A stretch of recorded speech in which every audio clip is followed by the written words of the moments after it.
Hello there folks and welcome to the stream. My name is Mike D'Angelo, aka That Tellest Guy, and today we are going to be going back to making maps. We are specifically looking at the Forgotten Keep East Wing today. Last week we talked about what kind of chambers we were going to make. This week we are going to be finishing up this first floor. As you can see, I did a lot of work already.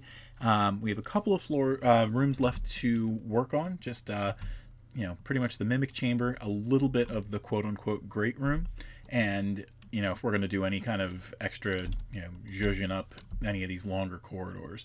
But for the most part, you can see a decent amount of work kind of already went into it. There's, there's some stuff here that we can play with.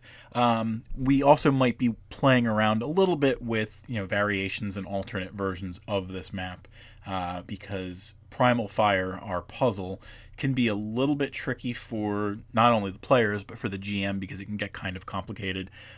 So there might be ways that we can have it so that the DM has kind of like a tool that they can use in the background to understand what's going on. But before we get to that, let's try and fill out these 3 rooms. We'll head back to Primal Fire once we have these things done. We're going to start with the stairway just because I feel like I can do the most damage the quickest here. So we're going to grab these stairs, move them up. I feel like that's a nice spot for it. And let's change the brightness of these guys. So move them up to, I'm going to assume that these ones down here, 40, 60, 80, and then we'll do one more set. We'll make them 100. Okay, nicely sized and spaced. Boom. All right, so that is how players are going to know that they're descending deeper into this dungeon, so to speak. It's only 7, but I'm going to save anyway, just to make sure that that's all done. And then for the Mimic Chamber, we're not just going to have treasure chest after treasure chest after treasure chest. I really want it to be a situation where everything and anything kind of looks like, all right, there's something funky going on. So the first thing that I think I'm going to do is I kind of want it to look like something is wrong. Let me see if they have any mimics first. So they've got these ones in like the hell stuff, which very apparent. I don't really need those. Let's see. We've played around with a couple of other chests. Let's do this one with the bars. We'll throw that one in the corner. And maybe we'll throw a little bit of blood around it. The idea being that, why am I going to mess with that? There's clearly something going on. Let's do a random stamp. And we'll do a couple of blood stains. Oh. Of course, they give me the same one twice. Something like that. Nothing too crazy. I might even lighten it up a little bit, like mess with the opacity or anything like that. But I want people to immediately see that and go like, all right, that's a trap. But the fun part is going to be when they search other things in the room or try to leave from that east exit. It's all going to be traps. So let's see if there's any other doors that we can use that look a little bit off. Let's see.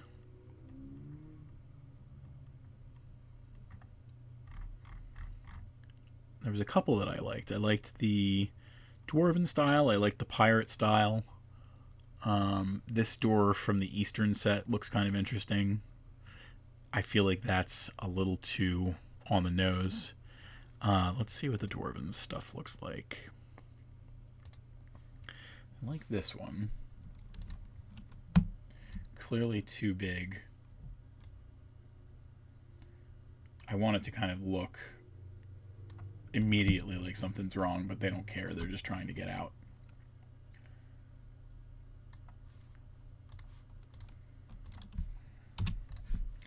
And let's do something like a dresser. So we've got a couple of things like that. Let's actually just look at furniture as a tag. Let's see if anything jumps out at us, like it will the players. Ooh, a piano is fun, but I think the problem with the piano is it's got the bench in there. We'll see if anything else pops up.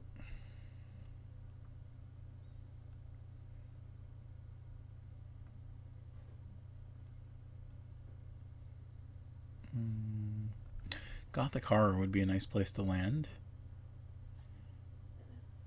A horned desk chair. We just need a desk to go with it.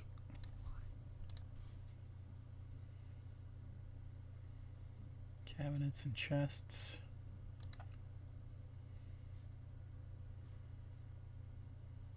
Bedside table. Well, that says that's a desk. It doesn't really look desky to me, but that's fine.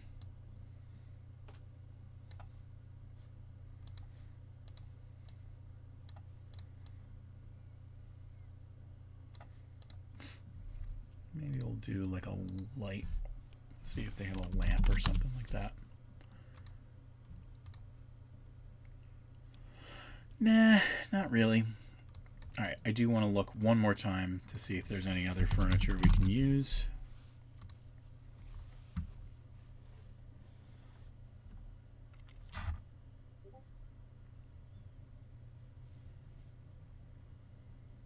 Oh, you know what? I did want that piano. Alright, Rihanna, do we do regular piano or broken piano? I will wait until you reply to me again. Regular type. And I guess because of the way that we're doing things, we'll, I don't think that we need a 10-foot long piano, so we'll do something like a 5-foot piano. Something like that. And actually, we might dial back the size of the other things a little bit too, because we don't need those chairs to be 3 feet wide or anything like that either. Well, I mean, they're not really musical instruments. They're mean old mimics. Alright. So that room is done.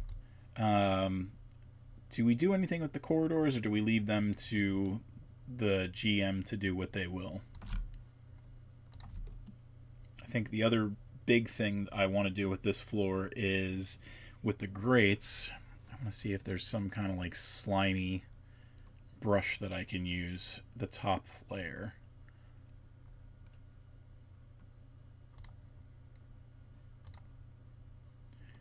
And we're going to be looking for some slime. Maybe some ooze. Maybe some muck. Let's look at the sewer. Corners for now. It looks too empty at the end. Add some stuff. So in that room that leads to the stairs, let's do something like sewer water. To zoom. And we have this little pen. We might as well be using it. So let's see if we do that. It's way too apparent. So let's dial back the opacity. I like that, Brianna.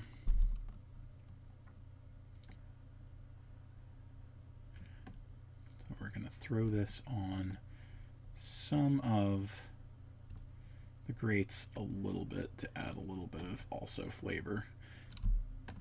We'll actually specifically use it on the areas where we can see the slime that's already there, so that we can add a little bit of focus there.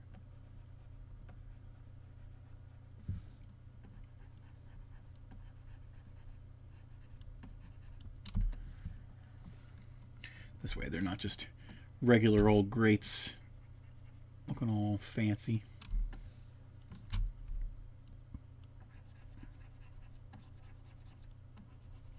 I have to remember this isn't like painting on Photoshop. I have to lift the stylus up and keep drawing it.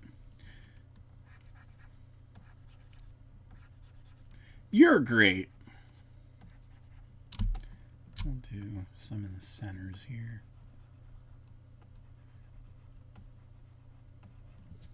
Okay, and then we got a bunch on the other side, so we'll do those too. Let's do this one.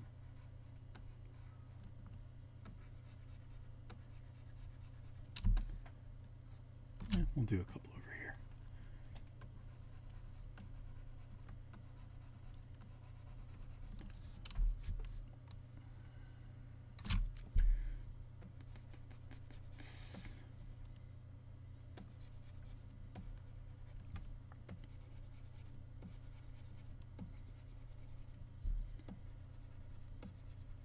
All right, like I said, adds a little bit of flavor to it.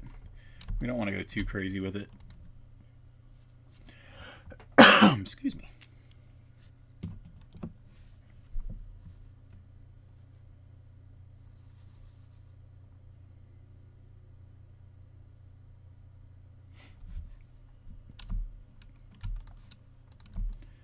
Let's do the cobwebs first, and we'll see if that's enough.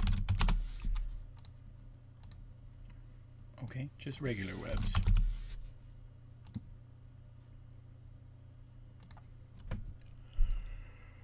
Bump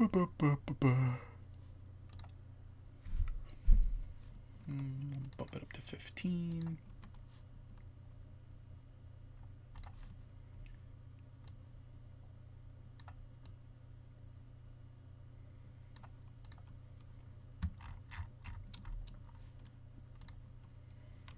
And we're going to do something a little bit like this across the entire thing.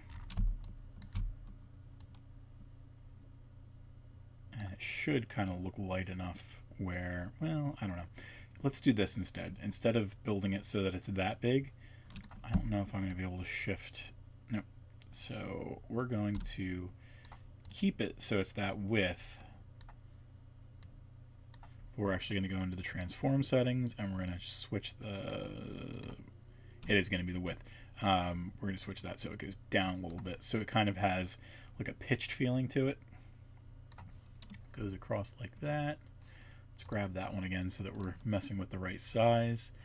And we've got something like that, which, if we're doing that, it kind of looks like it's moving down.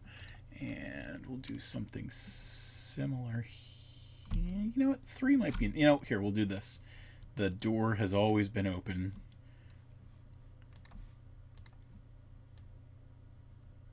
I do want to make that lower so it looks like it's attached to the door. So the door is open. We've got a couple of webs in here. Rihanna, do you think we add cracks, or do you think the cobwebs were enough?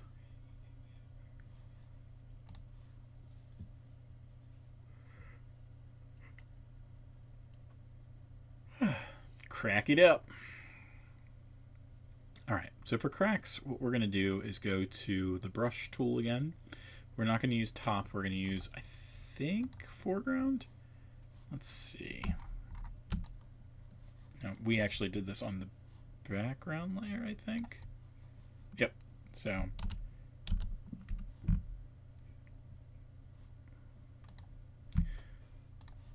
yep. So background layer it is. And we are going to, I think it's in dungeons. Yep. We're going to use cracked ground, and just play with this for a second to see. Those are way too big. So if we go to the advanced settings and we mess with the size a bunch, even sizing it down, I think the problem is because we open this as a 4K version. Yeah, I mean, that doesn't look great, but we'll give it a test. We'll see what it looks like. We're going to mess with the opacity again anyway, and let's do right down the middle. You know what? We're going to do around the sides, specifically the right side, and maybe up here. If damage was going to be kind of sustained in this place, it's going to be more towards the foundation, not towards the center. Well, that's not necessarily true. So I'll add a little bit of smush to there. Leave that room alone. Did a little bit here. And let's do a little bit in this corner too. I don't want to make the walls broken in this case, because I don't want to give the players an indication that they can go somewhere that they shouldn't. let's take a look one more time. We'll give everything a pass. So I guess we didn't really talk about what we did in the earlier rooms, but we have our alchemy lab here. So I did a couple of things here, some broken iambics, or alembics rather. I was thinking of pentameter. We've got some ones that are actually creating some kind of concoction here. There's lots of potions around. As you can see, a lot of them are failures, so it's not ideal for the players to use any of these potions. There could be side effects. There's plenty of them though, so that if a GM really wanted to do something, they could do something fun with them, or they could just make it incredibly volatile and make it so that, you know, these things explode in the adventurers' backpacks and things like that, and teach them the ways of a mean GM. Players who are looking at the map a little closely, even when we hide this map and the stuff that would be back here, they might not notice the bloodstain, or that they might notice the bloodstains.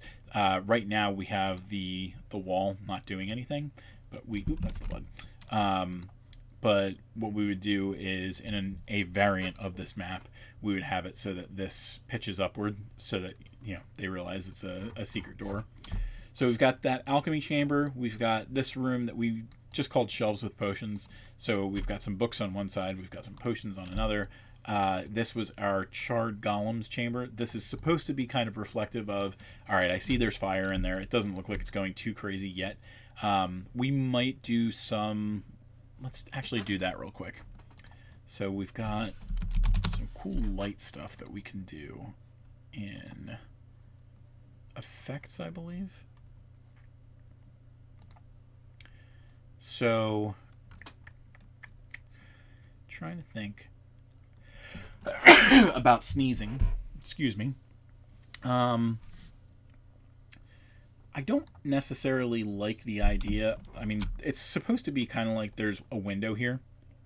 I don't know necessarily that I like it like that. I like it like that. I like it like that. Let's see what other ones we have. So we've got this kind of like soft light here. And we've got this one here. We'll use this, and what I'm going to do is...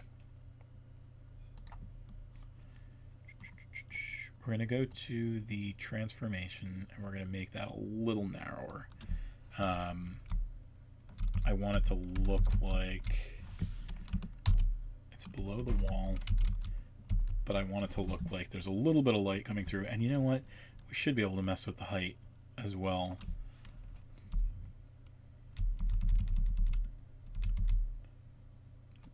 Let's see how far it'll let me go.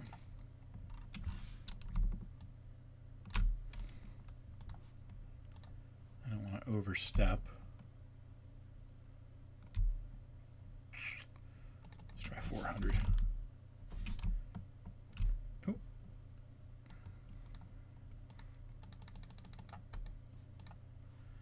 Again, don't want to go too far, so let's do it to 350. We'll just do 300. And then that looks like the fire is kind of coming through. Let's change the color a tiny bit. Mess with the saturation and maybe the brightness. And that kind of matches the fire color in there a little bit better. So that's that chamber. That's specifically meant to help the players look in here, realize, hey, there's fire. The charred golems are supposed to show that, hey, even though the fire is not really that big here, something's happening in here. And there's a couple of different ways that you could really do that chamber, but the way that the puzzle is meant to go is, it's called Primal Fire for a reason. The puzzle is using prime numbers to help the player determine what of these tiles are safe to hide behind, because as this trap triggers, every time it triggers, you'll either hear a sound or whatever it is, and anything that is a prime number, the tile will rise into the air as its own pillar, which the players can hide behind. So if they're hiding behind a 5, that's great. There's no numbers divisible by 5 besides 5 and 1. 12, you're not going to be that lucky. 13, you're okay. So things like that. No 4s, no 10s, 15s, a no-go. I'm sorry, that's 25. So, but a lot of people are not going to be able to realize that on first glance. So, the fire color is precious, mutter mutter. So what we may do is change the Roman numerals to straight up numbers just so that people can see them a little bit better. And one of the other variations that we'll do is for the GM, we'll make a couple of these a different color so that they know which ones are prime number just by looking at them really quick. But before we do that, we're going to move around to the other ones. We knew that there was going to be this kind of passageway here that led them back into this room so they don't have to go through Primal Fire again. And we did a little something here where you can't see the actual creatures or anything like that, but you see signs of stuff being in here. They could still be on these three. Very unlikely that they're on this one. These are creatures that, you know, are shackled to the wall and things like that. Maybe by the time they get here and realize that one's broken, these ones can start to break free of their grasp or something like that. They're also easy kills. I wouldn't do a straight up huge experience gain for, you know, from a creature that's trapped like that. But not to say that they can't do anything. I don't know if there's a Klingon font in the Inkarnate set. So, and I don't know that that the letter scheme is in the Inkarnate alphabet either, but I like the cut of your jib. In any case, this abomination would have gone here. That's kind of like their idea that, you know, that's where the blood is, and that's the reason that in theory, if your GM would play nicely, they could make it so that this could be your bypass for these other rooms. The charred golems, you could make them so that they're another encounter, but there's already a lot going on in this side of the keep. Over here, again, we just did these cracks over here. This is another encounter chamber. This is another encounter chamber. Like there's a lot going on. This could, in theory, just be set dressing. It could be a situation where the GM is going, all right, what else am I going to throw at you? And you have your players panicking at every turn. Everything in here screams to a player something is wrong, and it really could just be you playing with them saying, you know, you're perfectly fine. Why are you so paranoid? But I mean, we've all seen, well, not all of us, but I'm sure a lot of us have seen the piano that tries to eat Mario in Mario 64. All this blood around the chest is suspicious. The door all of a sudden being different than any of the other doors, and I mean, this horn-rimmed chair and this peculiar desk, it all strikes you as very different. And then, of course, like Rihanna was saying, coming through this area and then, you know, actually like maybe like having to pass through the spider webs, you might think, am I in the middle of a battle against some spiders or anything like that? Probably not, just to add a moody feel and just show that it's been a while since anybody's come through here. So, saving again, we're going to real quick do, I think, well, I'll tell you what, the first thing that we're going to do is resize this map so that we don't have the other wing, because we don't need that. So, and we just need this set right hereabouts. And we just need to snap to grid and 40 by 20. And let's make sure that we're actually getting everything. Yes, that's fine. Save and prove. Nope, we don't want to remove all the objects just in case we lose anything along the way. I will be manually deleting those things. I said the piano, didn't I? I said the piano.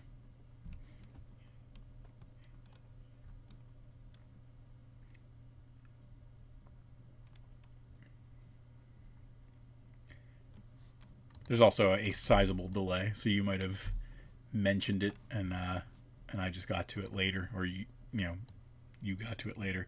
One way or the other, one of us got to it later. All right. So zoom out and grab everything that's over there. It actually looks like it removed all that stuff for me, so I shouldn't have to worry about anything. All right, so we're going to save this one more time as a clone. And we might rename the other one.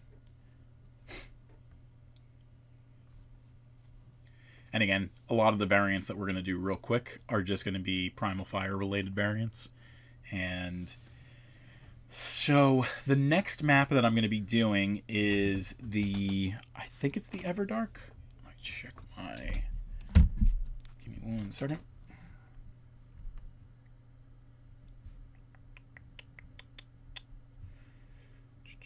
Actually, the next one is the Knoll Dam in Safenadil, which is a place that we've spent a little bit of time in, but we are way, way, way, way, way south in Safenadil.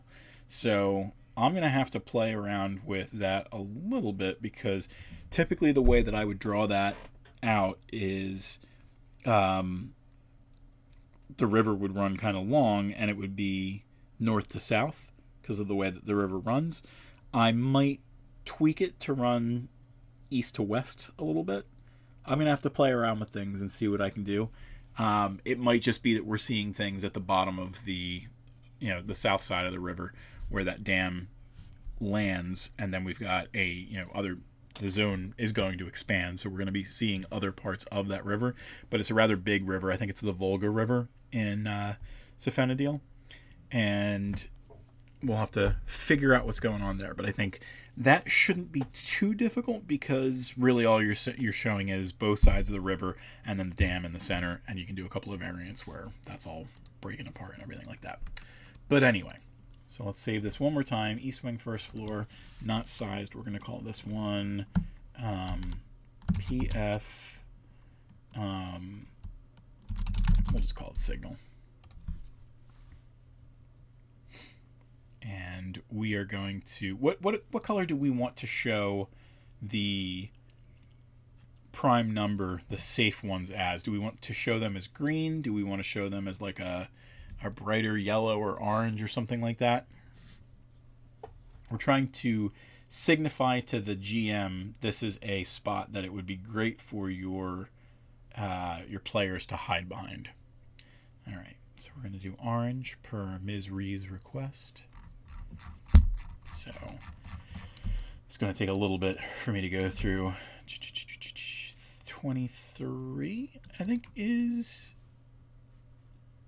okay, I believe. So we've got that. I think the problem is we're blending multiply. There we go. So if we switch it to normal, then it's fine. 4 will not work, 9 will not work, 15 will not work, 24 will not, 8 will not, 22, no, 25, 6, 16, 4, 10, 25, 15, 3 is a safe spot, so to speak. I mean, this is just for them to reference. It's not going to be something that they put on. I mean, they could put it on the map if they are worried that their players are really, really, really dumb. This could be a way for them to do that. So, normal. I guess 2 is a prime number. Let's Google this while we're doing this, because I don't want to be the idiot that sends people this stuff and they can't use it.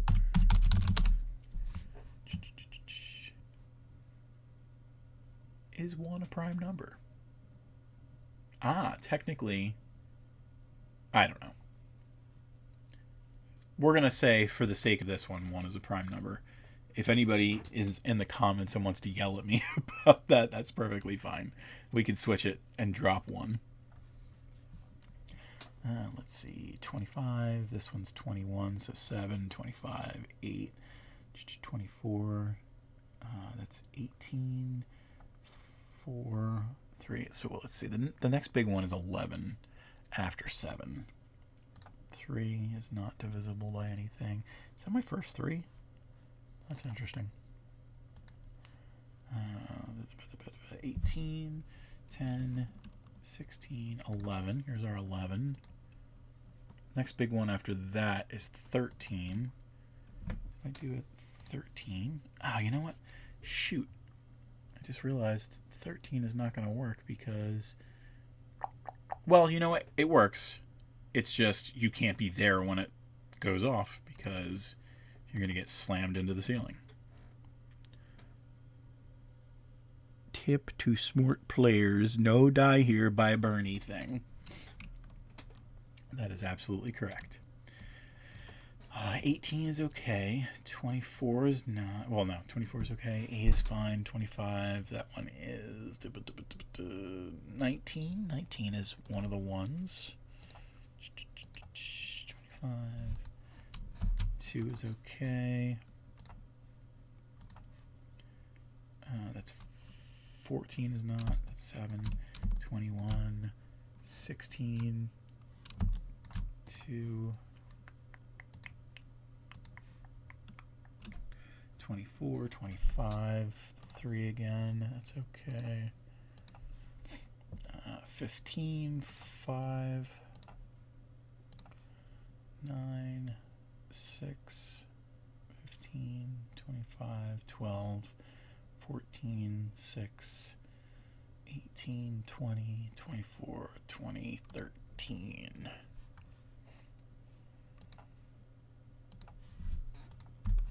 That's it. Oh, we got 2 more. 3, 7.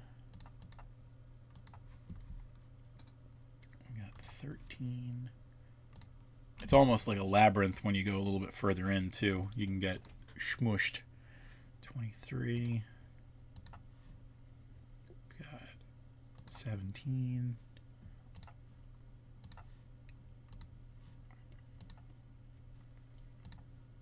7, 1. So this kind of corridor lets you run all the way through if you need to. So really the safest path is around this way. And let's see, 8. We got 16 is fine. And let's see, we've got 15, 16, 17. 6, 22. 21, so 1, nope, 21 is okay, 25, 16, 8, and 14. So I'm going to drop this out. I don't know if either of you, I don't suspect that Rihanna is good at math, especially Roman numeral math. But Sean, I don't know if you're any better. If you want to real quick, just give this a real quick pass to let me know whether or not it looks right, or if I'm missing anything. We've got, I might open this up separately when we're working on the 1s and 2s, you know, like the non-Roman numerals, and see if there's anything that's jumping out at me that I did wrong. And I think we'll keep 1. I mean, it's technically not a prime number, because a prime number is a whole number that's greater than 1, but in the case of this, we'll leave it up. The answer is purple. Backwards, right? Purple backwards. 9, 15, 25, 10, 6, 24, 16, 6, 4, 9, 25, 22, 8, 15, 24. I mean, the bottom row for sure. Oh, we got 23. 23 is one of them numbers. I knew I missed one. 12, 20, 10, 18 is 9, 4, 18 again, 24, 8, 25, 25, 16, 21, 11. 11 is one of them. This is one of those puzzles that I can't give to people and have it be wrong.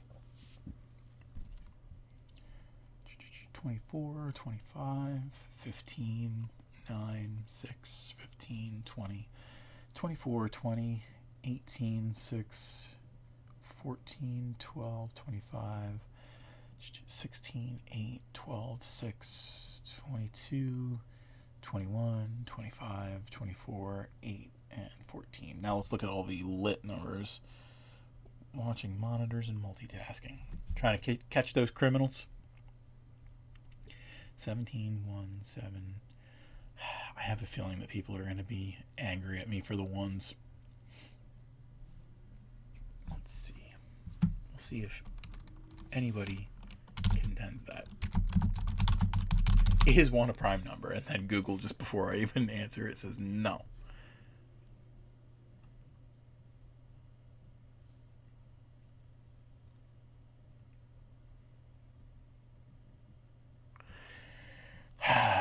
math nerds are going to hate me if I don't do this, so we're going to change the ones back to multiply. Doesn't change too much, but... All right, let's look at the numbers one more time. 17, not divisible by anything else besides 1 in itself. 7, same thing. 17, 23, 13, 7, 3, 13, 5, 3, 2, 11, 2, 11, 3, 7, 2, 5, 23, 3, 13, and 23. All right, I think we are good.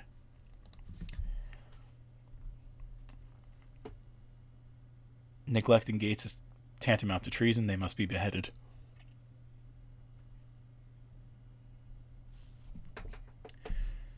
All right. And we're going to take a step back out of this, and we are going to go in and change this to Arabic numerals.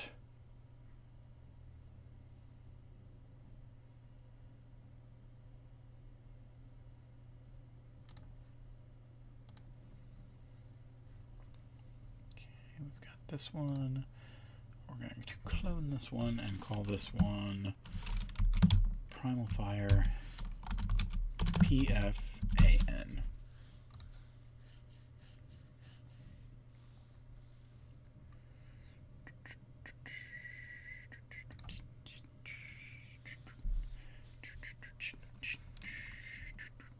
I think I'm going to have to resize 1 or 2 of these, and that is perfectly fine.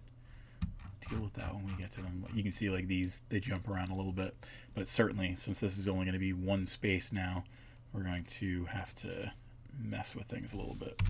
This is how we're spending our time today. Let's do straight up 12. I'm not actually a fan of that font for the numerals. So let's see if we get anything else. Volcorn looks good. Mate looks good. I feel like Volcorn has a feel that I like.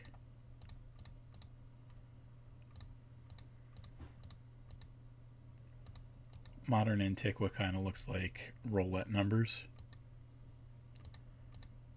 I like Volcorn. I feel like that's the one we're going with. So we got to make sure that we're going to 12 and 12 and Volcorn.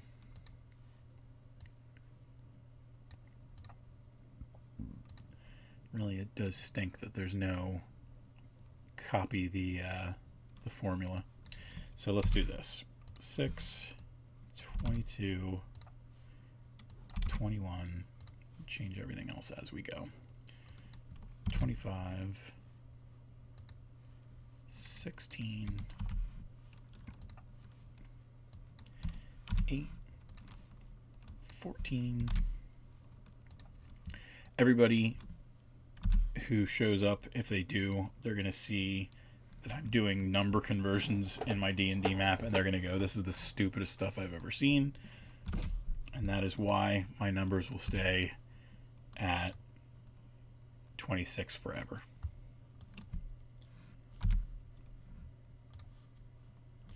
It's the same reason that I don't do any more Starfield stuff, because I like to survey planets, and that's boring as anything.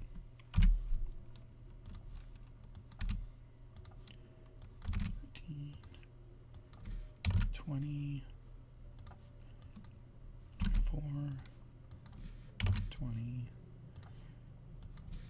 18, 6, 14, 12, 25, 15, 6, 9. I had someone reach out to me on Fiverr, speaking random numbers, ASMR, and make bank. Not a bad plan. I had someone reach out to me on Fiverr to work on, I'm going to move that up a little bit,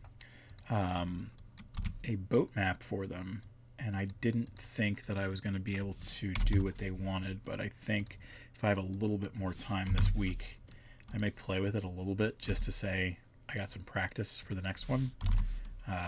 They have their own like composite boat stuff, and I was watching somebody. Just let's do it back on that one. 21. It was 21. I watched somebody play with it a little bit, and I felt like maybe given enough practice I could pull it off. He wanted like all kinds of crazy stuff in his map. Like he wanted like a 3-floor boat with a kitchen and like a forecastle and everything. And I just don't think that I am a strong, that was 19, not 21, a strong enough map maker to handle something of that kind of rich detail yet. This is probably going to be where we close the show because I'm going to need a bio break before too long anyway. No, that's 4. Can't have 2 3s next to each other. That's illegal.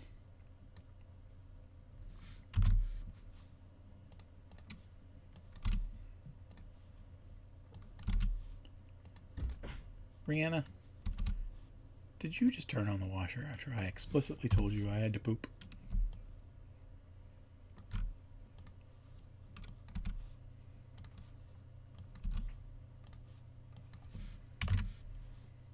I was doing laundry when you said it.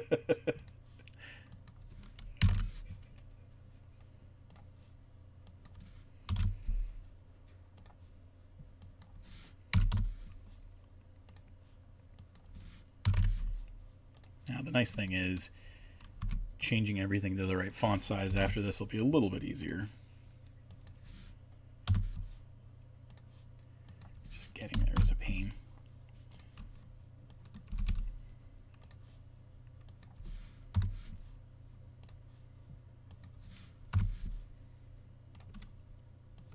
Oh, number dyslexic.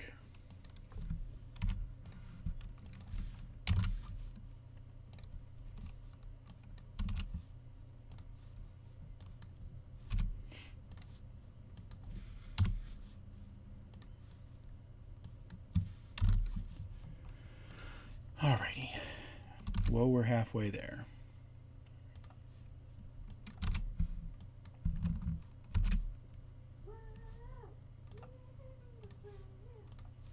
I can always count on you, Rihanna.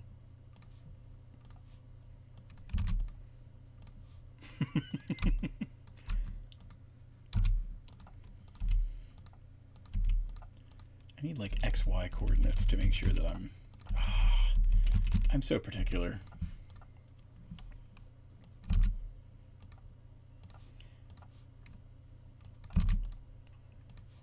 I mean, I guess when you're selling maps, it kind of makes sense.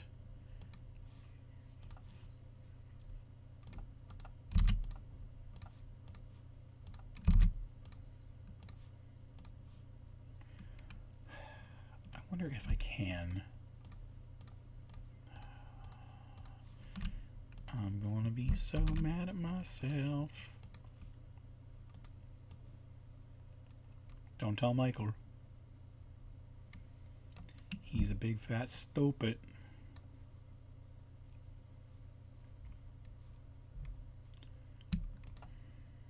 My big fat stupid. No! No!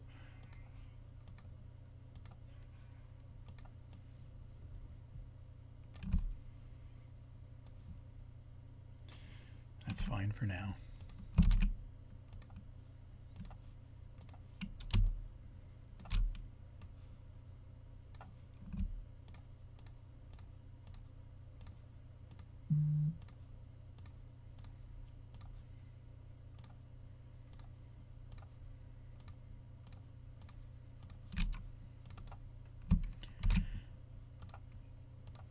Part of what I do is help other people not make the same mistakes I have made.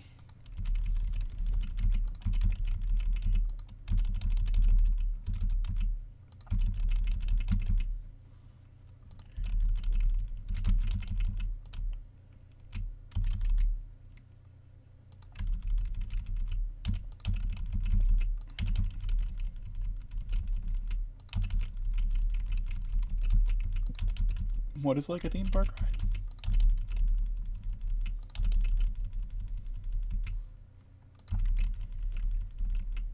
Oh, put a gel on one of the rising columns, having the ride of its... A gel. I don't get it.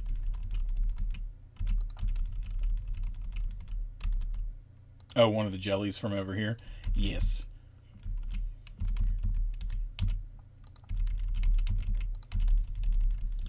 Before it boils alive.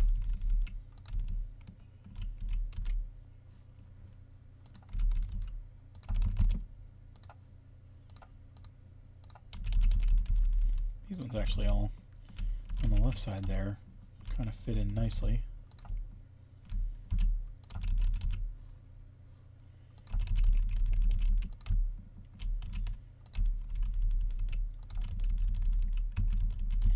We could do a variant of this that's really crazy and just doesn't have any of the numbers. And the adventurers just have to wing it. Wingaling dragon.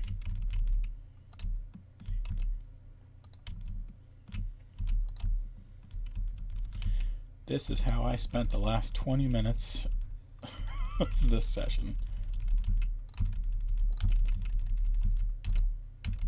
It was important. So very. Probably off stream, I will do the cleanup of the hidden chambers, just to give the GM some flexibility if he needs it, he or she or they.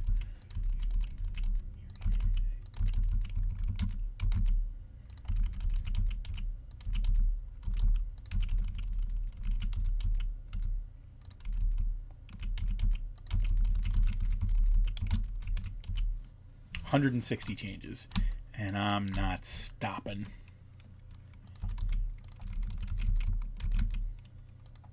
That's a little too low.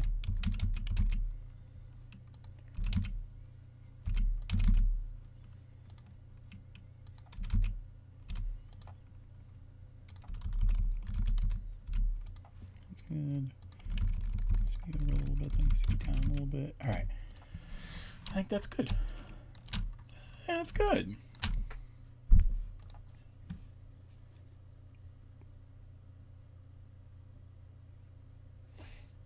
They can get smushed. They just don't stay smushed. All right. Well, that's running. No sense waiting for it. We're going to come over to the closing the show, and I'll be back tomorrow to do the variant of this level, and then maybe halfway through we'll look at the Sophenadil Dam as well.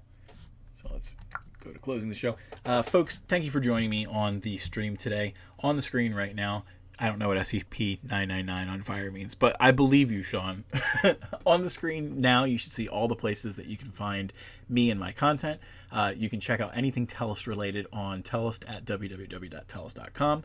You can find the Patreon page where you can get these maps and their variants for a very low cost per month at patreon.com/Tellest. You can find any of these streams after I've streamed them on YouTube at youtube.com/@worldoftellest. You can see us live doing things like we did tonight, twitch.tv/thattellestguy. You can find all of our cool Etsy stuff, our maps, our mouse pads, our Weird Witch Wand stuff, our posters, our art books, all that kind of stuff on tellest.etsy.com. That is going to be it for us tonight. Again, I will be back tomorrow to wrap up the bottom floor, the basement level of this map, and we might go to map number 2, and we'll see. Oh, yeah. We also have, we renamed Full House of Fluff on TikTok. It is now Tales of Tellest, Tails of Tellest. And yes, why not go for a chocolate milk? Let's go crazy. Let's go nuts. I will see everybody tomorrow, and until then, I'll miss you.